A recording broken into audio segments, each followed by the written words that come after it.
to Ron Hasn't Seen. My name is Ron, and thank you for joining me as I try to finally watch all those movies I probably should have watched a long time ago. Whether it's something I've overlooked, never heard of, or just refused to see until now, I'm going to go through the films that make up our vernacular, our shared language of movies. Each week, I'm going to watch and then talk about an iconic film for the first time. And each week, I'll have one of my friends who have never seen the film or have and love it and want to talk with me about it. And this week, I have Ashley on. Hi, everybody. Hey. So, for our first movie, I picked something that was on a lot of lists when I started the idea for this channel. I wanted to go through a whole bunch of everybody's must see lists, and the Shawshank Redemption was near the top of almost all of them. And it's this case why I haven't seen it is because for so many years people have kind of tried to force it on me and said, "Oh, you have to see this. You're the film guy. Why haven't you seen this?" And it just became a stubbornness thing at that point. But this last week, just a couple of days ago, I sat down and watched it for the first time, and it lived up to all the hype it's ever been given to me. It really was one of those instant classics from the minute it was made. Did you know a lot about this film going in? Because you saw this for the first time as well, right? Right. I watched it for the first time. I will plead initially 5 when it came out.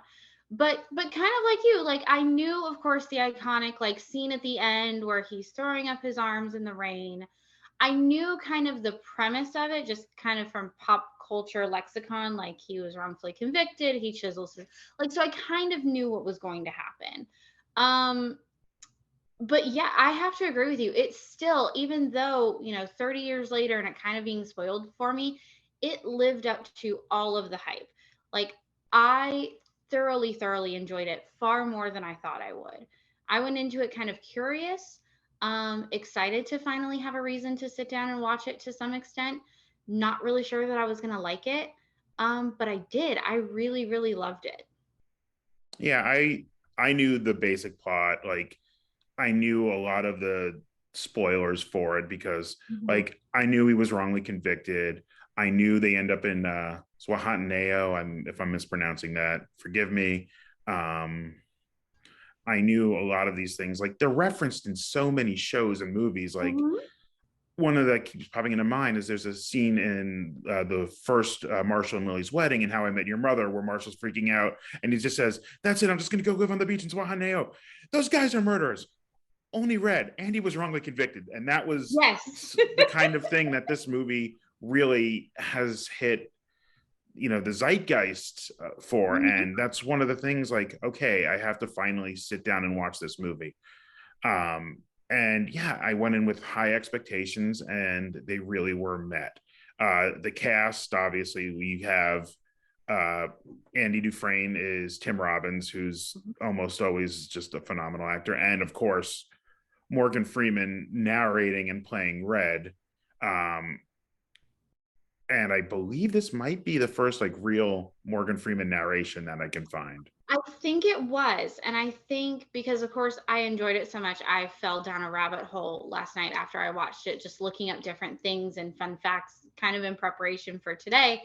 But yeah, this was like his first, this is when he became like known for his narrator voice, was Shawshank. Right. He got the Oscar. I don't know if he won or got the nomination for Driving Miss Daisy a few years before Mhm. this. So he was a well-known, well-respected actor at this point. But like the narration just became so famous, and I just hear that Andy Dufresne Mhm. constantly in my head. Um, and of course, it's one of the changes from. For those who don't know, and I'm sure everybody does, this was based off the Stephen King novella from different seasons, Rita Hayworth and The Shawshank Redemption. And of course, uh, they changed the title a little bit. They really cut the Stephen King connection to almost like a special thank you in the credits. They didn't really like even acknowledge it too much. No, they didn't. And I couldn't really find a reason why they didn't. I think because the most that I could find was I guess at the time when they were thinking about the marketing, They cut Rita Hayworth because they were afraid that people were going to think they were going into like a biopic movie about Rita Hayworth, and that's very clearly not what this is about. But as far as the Stephen King cutting those ties, the only thing that I could really find is, I guess, because Stephen King was known more for like mysteries and, you know, thrillers and horror and things like that. And again, this is not that. It has no element of supernatural really to it at all. At least not in the movie. I don't know about the book or the novella, because I've never read that. But I that don't was think the it only real does. reason that I could find as to why they didn't mention really at all that it was a Stephen King story. Right. I think this was kind of the height of King's fame of the 80s and Mm-hmm. early 90s.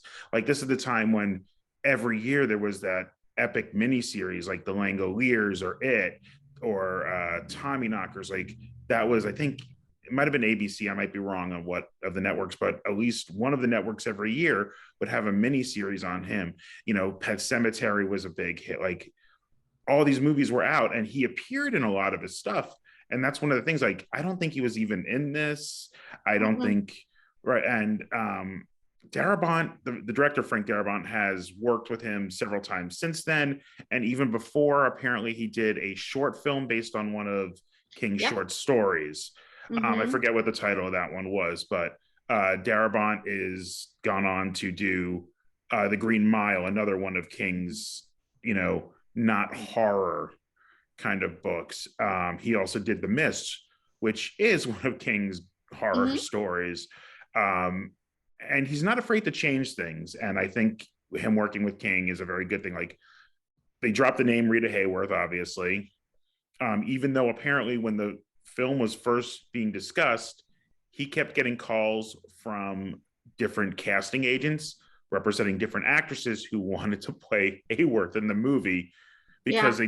they had no idea. And he's like, "Oh, so you like the script? Yeah." And your client really wants to play Rita Hayworth? Yeah. Um, Tell me you didn't actually read it without telling me you didn't actually read it. right. And I don't even know if there's some different changes in the novella, obviously. Red in the novella was an Irishman. Mm-hmm. Um, But but they you did know, have a cute little reference to that in the movie. yeah, I think Andy comes up and says, you know, why do they call you Red? And he says, you know, because I'm Irish. Um, right. And then I don't know if the poster changes like it does in the movie, like it I keeps think getting it does updated. from what I read, but not with the same actresses that are in the movie. Okay, we'll get into that when we discuss the Yeah. plot a little bit, obviously. And the warden was a series of wardens in the book that they kind of just Hmm. compounded into one, which I think works. And you know, the two main actors are the two main actors, but those character actors, which I don't have their names in front of me, and I'm forget their names, but they're the people you recognize, like the warden and the captain of the guard are people you're gonna recognize from other things. Well, not only that, but I think keeping the warden the same person was a really great choice. And again, when I was reading and kind of watching different things about it, because it it kind of gave I don't want to say an enemy, but kind of an enemy. I mean, obviously he wasn't the reason Andy was there, but especially as the movie progresses, he becomes more the reason for Andy's suffering. And so I think that was a really wise decision, because from the get go, when you first meet him, you don't like him, you don't trust him, but you think maybe.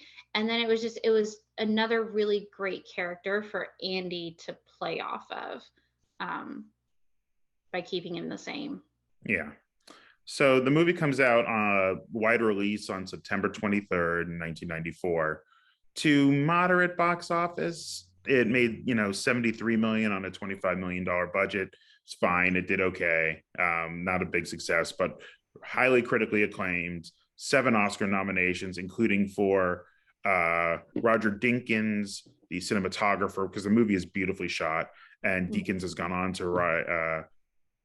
to win 2 Oscars for, I think, 1917 and Blade Runner 2049 in the last few years. But he has now become one of those go-to cinematographers. The Coen brothers have used him for years. Like, he's part of what made this movie great, is, and the Thomas Newman score, everything about it just worked. But let's get into the plot of the movie and we'll discuss what we knew and what we didn't. So it starts off with the trial and the flashbacks of the night of Andy's wife and her lover's murder. And you said you knew he was wrongly convicted going in, right? Yeah. And I obviously did too, but I don't know if did the audience supposed to or not? Like, are we I supposed to don't believe think him? I don't know. I think, and I like the fact that they left it ambiguous, kind of like because they're doing it as a flashback while he's giving his testimony in his own defense. So obviously, he's not going to say that I walked in and shot her, but he's kind of admitting to being there. And so it does seem, at least watching it, if you were watching it for the first time, I think the intention was that you weren't supposed to be 100% sure, at least initially, if he was telling the truth. It obviously becomes very clear very quickly that he was, but I kind Right? of interpreted it as you weren't supposed to be sure. Or he could have been so drunk he didn't know what he was doing because I so like, Right. and you see him in prison, like he's insisting he's innocent, but so is everybody else, and they make a joke of that in the Mm-hmm. movie. And he has a guilt about him for being in this situation, and it's not just a woe is me kind of feel to it. It's a whole it looks like he feels guilty about something, which comes up later, obviously. um Yes. so he's convicted. He goes to Shawshank. The day he's arriving, we meet Red in his 20-year parole hearing. He goes in, says everything he's supposed to say, almost like it's scripted, and he's just rubber stamped right back in, denied. And you kind of get that's just how this prison's going to work. Everybody's just stuck in here for life, no matter what.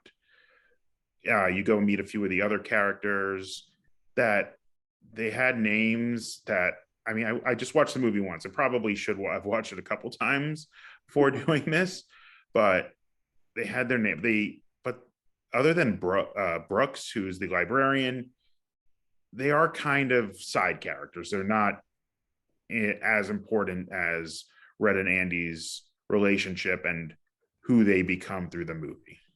Um, so through the course of it, Andy and Red become friends. Red is kind of the prison smuggler. He smuggles in things like cigarettes or uh, the infamous Rita Hayworth poster and Mm-hmm. any other kind of odds and ends. But he's very clear. He's like, I'm not bringing in anything that's going to get us in trouble. Like, the guards are fine with the cigarettes and all this, but I'm not going to bring in weapons, things like that. That's a very, very kind of clear thing in his thing. So you understand that. And Red also is someone who admits he's guilty. He's one of the only few people that you ever see that doesn't joke that he was innocent, at least. He says, I killed a guy when I was young. And yeah, I feel bad about it. Like, it was a Mm-hmm. mistake. Um, so he and Red become friends. They're on, and the movie begins to turn around from just kind of this almost wandering a little bit prison drama. Like, you don't really get the plot of who these characters are, other than it's just a prison drama when they're tarring the roof. And Andy, who was a banker in his previous life, overhears the captain of the guard talking about some tax problems in a way that makes the guard look even worse. It's like, oh, I inherited all this money, and now, yeah, the government's going to get their big share, so I'm not going to get really anything out of it. Well, yeah, because he's complaining that his wife wants to buy a car or something, right? And he's worried that they're going to have to give it all up in taxes or something. There was something like that because he was also complaining about his wife in a roundabout Yeah, way, like not being dogging her, but like they were having a disagreement over what to do with the money. right. It's about 35,000, he says, which in the 40s was not an insignificant sum. No, that's a lot of money. That's a house, like, at the time. Mm-hmm. Uh, and honestly, there's still places in Maine you could probably get a condo for that.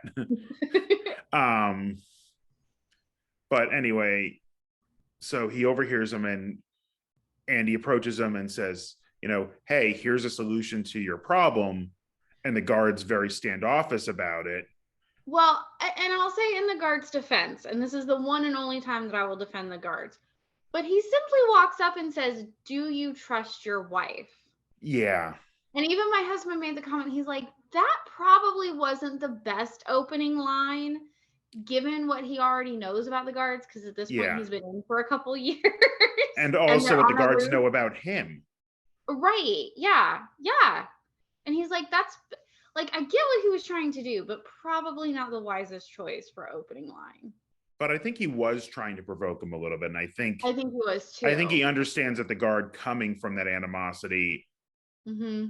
has to start that way. He had to give the guard his little bit to begin. And but he makes a deal. He does this deal for the guard on how to save all this money with a one-time gift to the spouse, um, and all that. And so he trades it for like a case of beer for the workers, basically. Mm-hmm. And now the guards like him because he helped the guards out.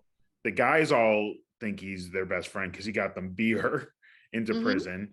Um, and it's clear, like, they offer him a beer and he says that he doesn't drink anymore, and which is a very different thing because when we see him at the beginning waiting outside his wife's new house, he's just pounding a bottle of bourbon. Mm-hmm. um so you're still getting the thing, you're still in that idea of maybe he was in his he was so drunk is why he did it, and now he's regretting that and going on. Um so life continues on in the prison. Now he's friends with the guards. They're giving him a little few favors here and there until he gets attacked by the group of rapist homosexual group in the prison, and he fights them off well enough, but there's three or four of them every time. He ends up in the infirmary. The guy who attacks him gets like 1 day in solitary, and then when he gets out of solitary, the guards are waiting for him in his Mm-hmm. cell. Uh, that was an interesting thing to show how quickly Andy really ingratiated himself and how fully he ingratiated himself to almost everybody in the prison in that moment. Like, that's a quick turnaround from where the guards were. They hated everybody basically. But Yeah. now, oh, this is our guy. Mm-hmm. Well, and it was almost like a shift in the prison itself, because yeah, you had this almost us versus them mentality, which I guess you're kind of supposed to have in a prison. But you could just tell that there was almost a shift. Like, again, the guards were happier because somebody was helping them, with their money troubles, or again doing their taxes and everything, even from other prisons, Right. were coming over to get their taxes done. And the other inmates were happy because Andy could get them kind of favors, even a little over and above what Red could, but he never stepped on Red's toes with the smuggling, which I think was also wise. And so it was just kind of like a win-win for everybody. Like, we're going to do our time and we're going to go along to get along, and we're going to behave because we're all happy, and then the guards can be happy and they're having the benefit of Andy doing their taxes. Right. So when Andy gets out of a month in the infirmary after this, and now that the like guy who's been running the rape gangs is gone, Andy's now kind of a little bit of a hero to a lot of, it seems like he's a little bit of a hero to a lot of the prisoners and the guards, and he's bridging this, and he gets moved from like laundry detail to the library, Mm-hmm. helping one of the oldest prisoners, a guy named Brooks, who's been in there for at this point 50 something years. I think like it was 50 years. Something like Uh, that. the movie spans 19 years, I think, in prison, maybe Mm-hmm. 20. Well, Andy 19, get because Red says at the end Andy did it in 19 when he's talking about tunneling through. right, and Red gets out on his 20th anniversary of when Andy came in. Yeah. So it's yeah, we follow about 19 years of Andy's story in the prison.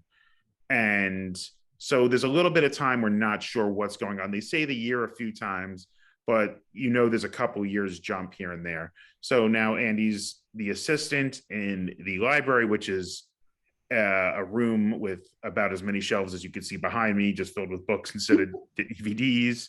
Um, and he's wondering, like, why do you have an assistant? Then the guards come in and start asking him for tax favors and setting up trusts and doing all these things. And so you realize they don't want Andy working in the library. They want Andy somewhere where they could give him a desk and he could work for them.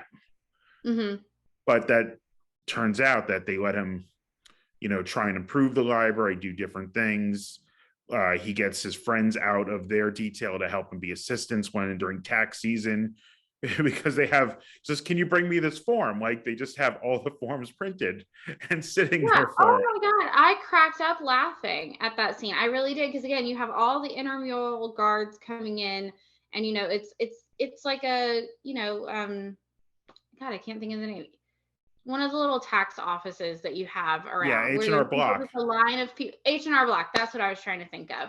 And yeah, you've got Red here, who's probably at least 15 years, Andy's senior and everything, and clearly very senior in the prison. Just, hey, can you give me a form? And he's like, sure thing, boss. And just like, he's a little secretary. Like, it Yeah. was just hysterical. And that goes on for a while, and Andy improves the library, makes it an actual, like, real library. Even though he still has his run-ins with the guards and everything. They seem to kind of forgive him because they know he's useful and all that. Like, they have to put him in the hole when he decides to take over the intercom system to play some opera. And Fantastic. then, great scene. But like, they still don't seem like they want to punish him. Like, they know he's like, here, they have to do it. He comes back out, and now he's not just running like the service for the guards. He's helping the warden with all these scams and money laundering. Sets up these fake accounts under a fake person, which he created the birth certificate and all that stuff for. And the warden's just raking in all this money, hiring out the prisoners for manual labor. Mm-hmm. And so turns out this whole scam, and things are going fine. Andy's kind of resigned himself to doing this until I don't have the list of all the names of the characters.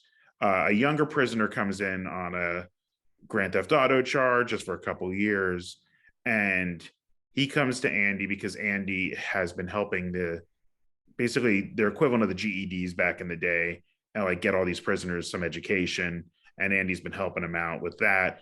He wants Andy's help, but he gets a little frustrated, and that he's not doing well.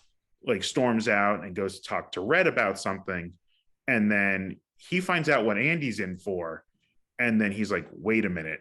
I did time with this other guy in another prison in Connecticut who told me the same story from the opposite angle. So now we know Andy's innocent." Yeah. And they bring it to Andy's attention, and you can almost see, like, Andy knew he was innocent, but now he knew he was innocent. Like, well, I think he always knew that he was innocent. I think now the audience knows for sure, obviously, that he's innocent. I think he felt guilty and stupid for putting himself in that position that night. But he gave up hope, obviously, of being be able to prove it. I think it clicks with him, like, there's a witness. We know who did it now. I can get out of here. Like, I think he had almost like that glimmer of hope that there was light at the end of the tunnel, that he might be able to get out. I think because he had given up hope, he was convicted. And again, what idiot wouldn't convict him? He was there that night with a gun in his hand, drunk, with a very clear motive to kill them both. And I think maybe, even to your point, maybe he did question if he actually did it. I mean, how else do you explain them winding up dead if he didn't kill them? Yeah, and I think he knows maybe he was drunk enough that he blacked out at some point. And I don't think he like really believes it, but I think he thinks it's a possibility, and I think he's living with that guilt on top of other things. So he now knows he's innocent, goes to the warden and says, hey, is there any way I could bring this to a judge or whatever? And the warden's like, obviously doesn't want to lose him. Like, I don't think he worries about Andy turning on him and bringing all this stuff to all the scams to the judge or whatever until Andy says, I would never do that. And then the warden suddenly turns like, what? He thinks the warden took it as a threat, threw him in the hole for a month, and Mm-hmm. then has the new prisoner who's the witness killed. Right. Yeah. And that was at the moment that I almost gave up. And I remember telling my husband as they said something like as they were kind of leading him out to the moment where they kill him, I was like, oh, if they kill this kid, I'm out. And then no sooner do I say that than right in the back. The second he walked through that door to the outside, I'm like, Oh oh, yeah, he's dead. he was a dead man for trying to Um, escape. and so Andy finds out about this. He gets out. He acts like he's resigned again to whatever, but there's something different. He talks to Red and tells him this story about this tree at the base of a wall on this farm. Is like, if you ever get out, I left something there. I want you to find it. And now they think Andy's gonna kill himself. Mm-hmm. Like they think like, they think like, wait, he really like he now he knows he's innocent, he knows he's not getting out, and he got this other guy killed in Well, this whole right, because was it situation. sorry to interrupt, but was it before or after he goes into the hole that they get the letter from basically the suicide note from Brooks? Oh, yeah, I completely forgot the Brooks prop. That was a while before. Okay, that's So fine. so let's go back to that because that's kind of part of the whole story is Brooks finally gets let go after 50 something years in the prison. He's an old man. He's been in there since he was a teenager, basically. And he goes out in the world, and you're getting this through letters he's writing back to the prison. The narration kind of switches to that from Morgan Freeman's narration. Like it talks about how he's so institutionalized he can't live in the real world. He's an old arthritic man who's a bag boy at a Mm-hmm. grocery store and living in a halfway house, and he just can't take it anymore, and he hangs himself. And that it's a gut punch moment in the movie. I mean, you kind of know what's coming, but it still shows you what the prison does to people over all these years, and that it's inevitable going to happen to Red and Andy in some way. And Mm-hmm. so they know he killed himself, and now they see kind of this reserved or this resigned look on Andy's face, and he basically is saying things like he's saying his farewells, and he's saying, I know I didn't kill her, but maybe I did by being a bad husband. Mm-hmm. Is kind of how he admits things. And Red's like, no, you did what you had. Like, you did what everybody should have done. Like, you can't put this on yourself. And he thinks that's enough. Andy goes away, asks one of the other prisoners for a piece of rope, and now they're all freaking out that he's going to kill himself, but they can't get to him because he's in the warden's office all night cooking the books again. Mm-hmm. And at the end of the night, the warden tells him to pack up, and he's like, they just trust him enough to like leave him around in the office to like finish shining shoes and stuff. Like it shows you how innocuous they think he is, and that they just kind of don't think he's capable of anything. But he goes to his cell, and the next morning they do the prisoner count, and Andy's just gone. Nobody knows where he is. They're flipping out. They're trying to tear everything apart. They go through his cell. They don't find any hint of where he's gone. They bring in Red to question him, and Red's dumbfounded. They thought they found him Mm-hmm. dead. Well, Uh, yeah, Red was fully convinced because it starts, everybody comes out of their cell and Andy doesn't come out, and the guards start yelling for him, telling him, wake up, you need to get out here. Why are you keeping me waiting? And Red is freaking out because Red thinks that that clearly means that Andy has killed himself. And Red doesn't realize what's going on really until they grab him and pull him into the room, and he realizes that he's gone, but not the way that Red thought he was. so the warden freaks out, throws a rock, goes through a poster of Raquel Welch, not uh, uh, Rita Rita Hayworth. Hayworth, You find out Andy climbed through the sewer, like through the wall, through the sewers, and he's been digging his way out since day one, really. Like this has always been his plan. And you find out not only did he get out, he stole the cooked books from the warden. He stole the warden's extra clothes so he could just disappear into society with a suit. He walks into the bank because all of the fake accounts were in the fake name was all set up with Andy's info and not the warden's info. So he Mm-hmm. walks in, steals $370,000 Something from, like or that. takes Yeah. all this money 300. and just disappears, and then mails all the notes on all the scams they've been running and the murders and all of that stuff to the newspapers. And the next thing you know, Shawshank is just swarmed with cops. The first thing they do is arrest the captain of the guard, and the warden has barricaded himself in the office. And they're saying Morgan Freeman's narrating, oh, he's not going down without a fight. And you see him loading a gun, pointing it at the door, shaking his hand, and then you just see the like, never mind, and just Mm-hmm. and so no one knows what happened to Andy at this point. Um, Red's up for parole again. This time, this is the third time we've seen him up for parole in the movie. The second time, he repeated the exact same words in the first time, but with resignation in his voice that he knew nothing was going to happen. Mm-hmm. This time Well, he's up for before we get to this part, because they didn't quite know what happened, but then Red got a postcard from Zwahaneo. Yeah, from no, from from the tech, border town from the in border Texas. town in Texas. So Red goes into his parole hearing and just kind of gives the I don't care. Like, yeah, I did something stupid as a kid. I regret it. I don't know what this reformed means. That's a word you use. That doesn't mean anything in here. It's a political word, I think he says.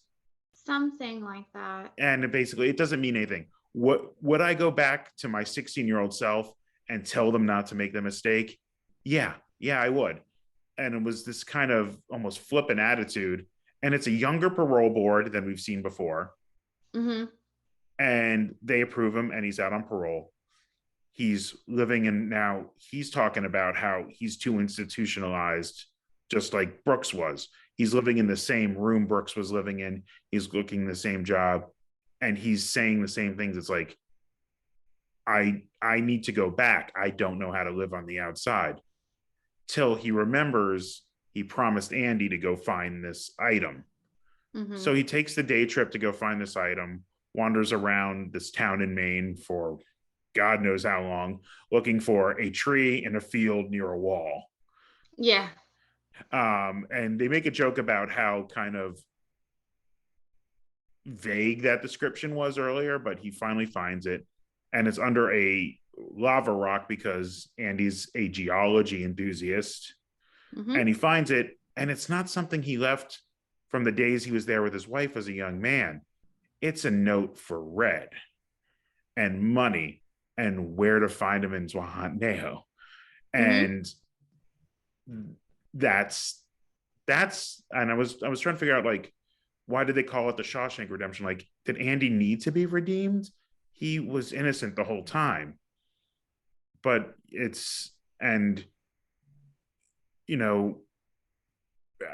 guess it was Red's redemption, and this kind of, it's not just Red's redemption for what he did, it's Red's redemption from everything that's happened in his life, the whole prison institutionalization. He's a free man now with this money and the trip to Mexico.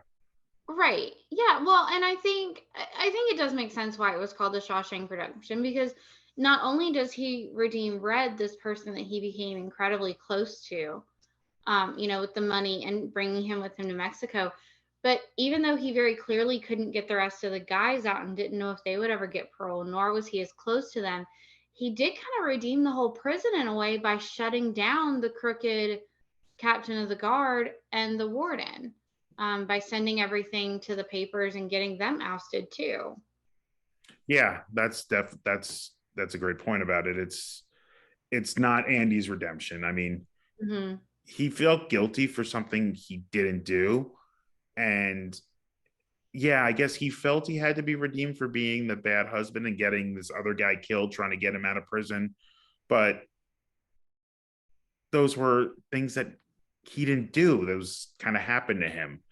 Right. And it moves on. And every bit of the story is the whole time has just been beautifully shot, beautifully told. Like it's a pretty long movie at 2.5 hours, about 2.5 hours, but it didn't feel it at all.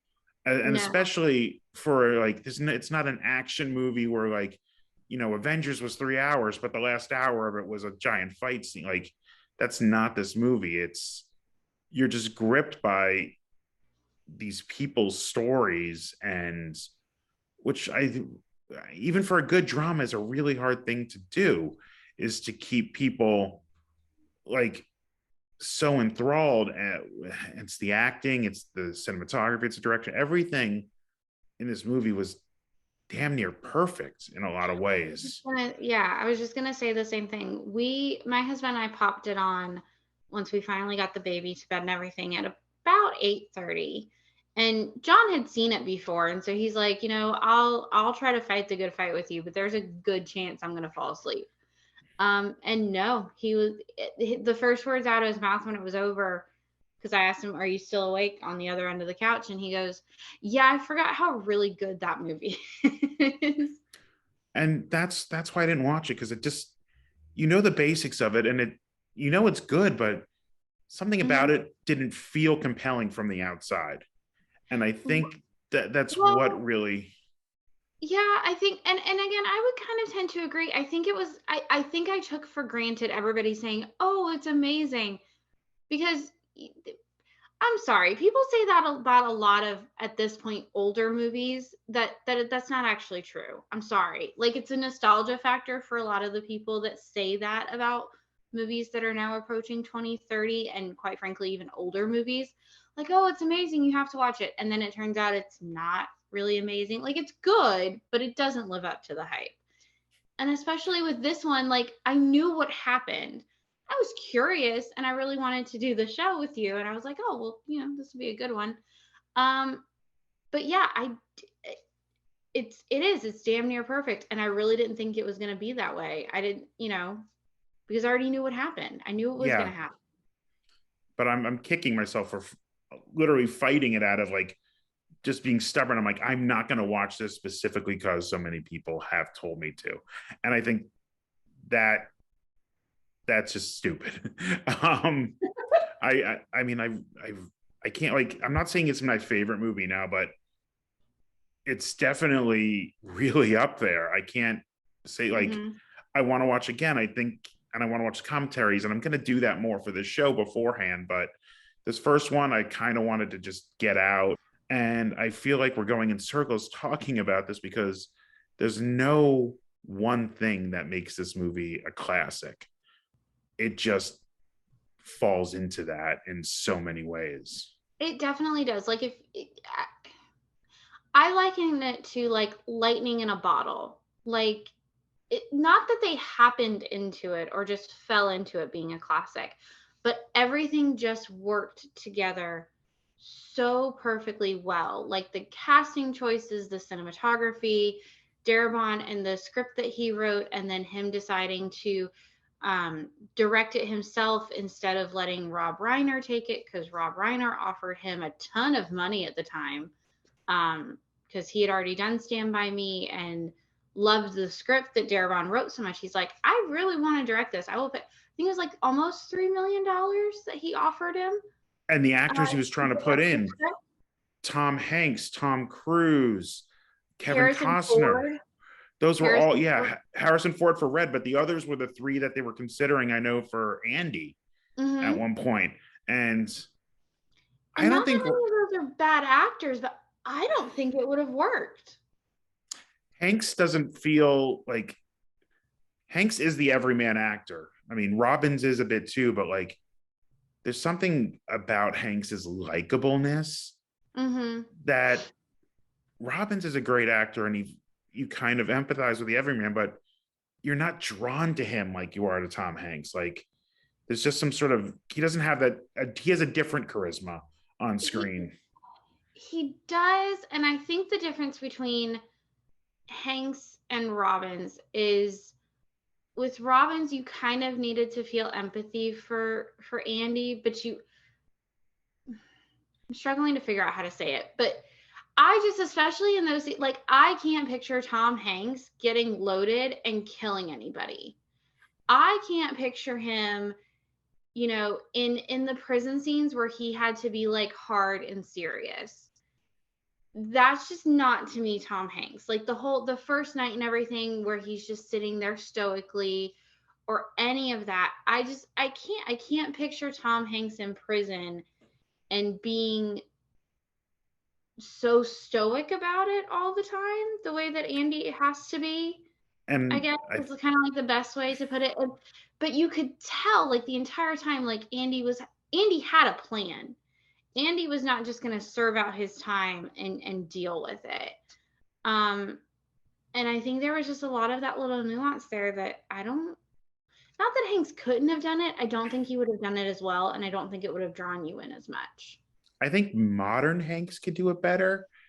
I think, not that he was, I mean, this is when he was winning Oscar after Oscar, but like, I just don't think like he has an energy that Robbins doesn't. Robbins has a Mm-hmm. more subtleness to him. And I think Cruise is the opposite end of the spectrum. Way too much energy for this Yeah, role. would have been all And wrong. probably a little younger at the time, too. Maybe a little young at the time. I mean, Well, no, because this would have been, I think this was after A Few Good Men. yeah. So I don't Hanks just know. looks, I mean, Cruise just looks young all the time. He does, Like you yes. look at Maverick, he looks like he's either He not was he's been on ice for years not or aged a whatever. day, yes, since the first one.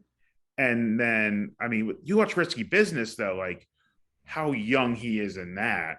I know. Like you really like you don't think he's aged much, but you realize it has. And not this movie to discuss, but yeah, I mean, I don't think he brought that right energy, and Costner definitely had a totally different vibe. Like I think Costner's a good Mhm. actor. I think he's great in certain roles, and we know he could play off Morgan Freeman.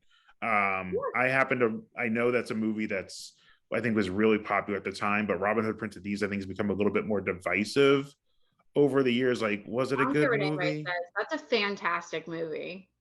I It's and more I of a think maybe cult the classic divisiveness now, but might be the Brian Adams song might be have eight not have aged as well.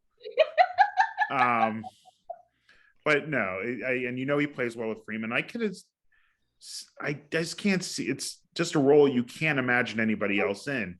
Just like I yeah, can't imagine getting.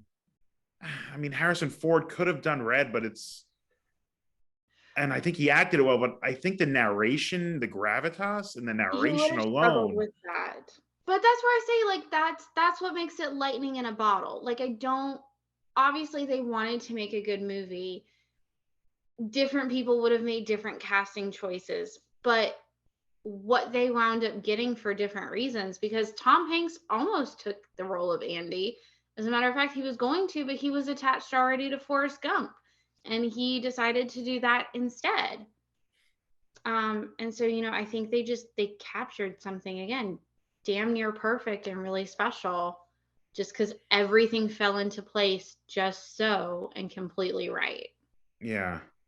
Um, I mean, I like to be more technical in my analysis of this, but even when I was when I was in film school before I just had to leave the program to finish my major, the film minor I was doing, I was never the technical guy. I wanted to either write, produce, do the business end of things because I love film, but I don't want to be behind a camera.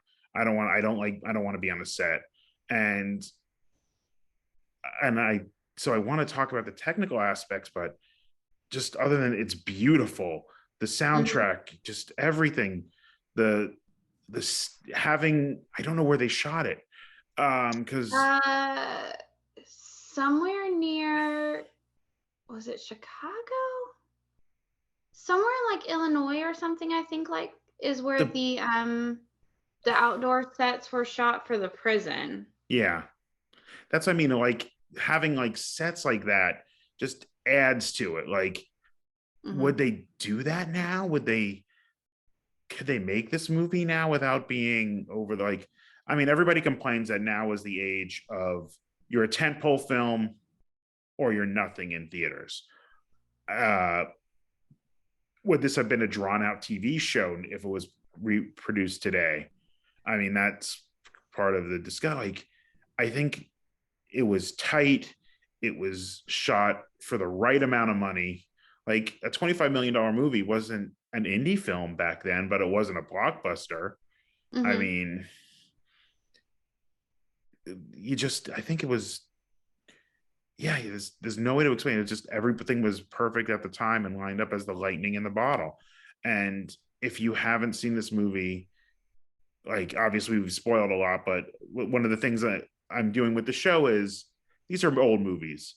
Spoilers for a 30-year-old movie aren't spoilers. If I ever decide to review a movie I go see in theaters, I'll probably avoid talking about this much in depth about things. Well, But yeah. like, But I mean, again, it's been parried. I mean, the end scene where he's in the, and he finally breaks free, that's been parodied on so many different things. Um, yeah, is you it know Family that you Guy or The Simpsons? I think has a famous parody of it. Maybe both of them do at this point. But I mean, yeah, it's not a spoiler. But again, I mean, both of us knew what happened and still loved the movie. I would encourage you, even after watching this, go back and watch the movie if you've yeah. never seen it. Uh everything about the Shawshank Redemption lived up to the hype for me.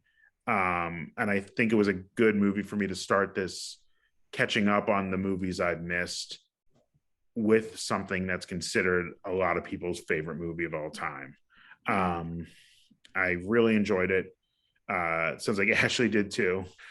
Yeah, it came out in September 23rd of 94. And if you look at the top movies for the month, they're all summer holdovers like Natural Born Killers, Forrest Gump, like Time Cop, Current Present Danger, The Lion King. Like, I'm looking at like, okay, some of those are definitely just cheesy movies I remember from being a kid, but like Mhm.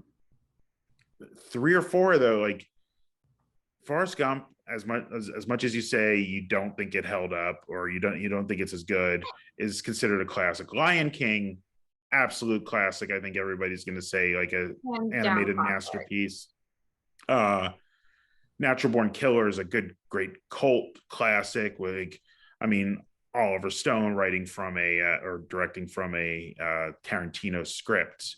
And speaking of like Stone and Tarantino, like Durabon hasn't done a lot, but like what he's done is kind of always been impressive. Like besides this, he did that Jim Carrey movie, The Majestic.